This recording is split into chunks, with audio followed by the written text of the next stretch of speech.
Welcome to the deep dive. Today, we're taking a close look at some source material focused on George Soros. And specifically, there's this, well, fascinating video of a 1998 60 Minutes interview that seems to have surfaced online pretty recently. That's right. And our sources, they really they dive into this interview, but they also connect it to some fairly recent news, particularly stuff that came up after the 2016 U.S. election. Ah, right. Those allegations about funding protests and things like that. Exactly. The material brings that up. It mentions claims about, say, Craigslist ads popping up, offering $15 an hour for organizers, stuff like that. Okay. And the source material connects this, pointing out that some groups mentioned in that context, like Washington Can, well, they reportedly get funding, at least some of it, via the Open Society Institute. Which is Soros's main organization. Right. The material sort of frames it as his influence, maybe his shadow, often being there in the background, potentially funding what the source calls very questionable causes. Got it. So our goal here is really to unpack what the material highlights from this specific interview, this 98 piece, and see how it fits into that bigger picture the sources are painting. Precisely. Okay, so let's talk about the video itself, the 60 Minutes piece from 98. One thing the sources highlight is, well, the surprise that it's only just appeared online now. Yeah, that is interesting. Apparently, it was discussed way back in a 2010 deep dive we looked at, but that was based only on a transcript. Right. No video then. No video. So now people can actually watch it. The source mentions the quality isn't, perfect HD or anything, but it's clear enough. You can see him, hear him. And what about the interview content itself? How does the material describe Soros's portrayal in that piece? Well, it's presented as trying to balance almost two contradictory images. How so? On one side, you've got Soros, the incredibly powerful financier, maybe even amoral, whose speculation can shake entire economies. Okay. But then the piece apparently pivots right away to present him as this major philanthropist, someone giving away billions. Right. The material actually quotes the segment, doesn't it? Something like, whatever his motivations, no one can accuse him of greed. Yeah, exactly. And that he's giving away his billions now with the same determination that he made them. It's a very benevolent framing. Which the source material immediately pushes back on, I gather. It does. It raises this key question. Can giving away huge fortunes actually be a way to achieve your own, say, political or ideological goals? Right. Is philanthropy always just altruism? Exactly. The material suggests, well, maybe not. It kind of implicitly contrasts this with narratives you see elsewhere, like how big industries might use funding strategically. The point being made is philanthropy can be political. So the interview gave specific examples of his funding back then in 98. It did, according to the sources. One place mentioned is Haiti. Haiti, which, as the material notes, has been in the news so much more recently, but he was involved way back. Way back. And the 60 Minutes piece, as described in our sources, it even shows him bringing the first lady at the time, Hillary Clinton, with him. Really? To Haiti? Yeah, to see some of the projects his foundation was backing there. Wow. And the material makes a point here, noting this is, long before the later controversies around the Clinton Foundation and its work in Haiti. It sort of positions Soros as this deeply connected figure, a globalist insider, the source calls him, even decades ago. Okay. And what about other examples? Ukraine is another big one, pulled out by the source material. Ukraine. What did the interview say about that? It mentioned he educated a new generation in Ukraine and that he spent millions retraining the old Soviet military. Retraining the military. Yeah. Back in 98. Yeah. And this is where the source material draws a very direct line to later events. Okay. It calls this a little piece of information that was going to come to fruition over the next 10 to 15 years.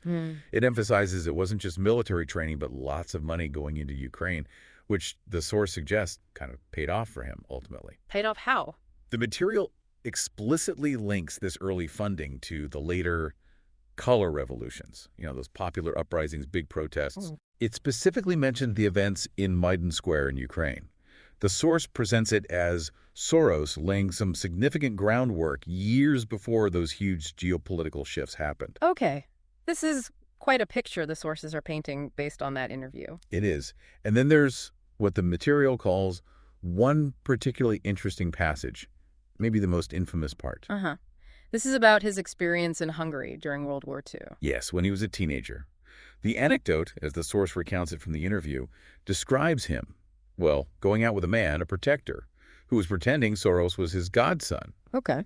and helping in the process of confiscating property from Jews. Helping confiscate property. That's how the source describes the anecdote presented in the interview.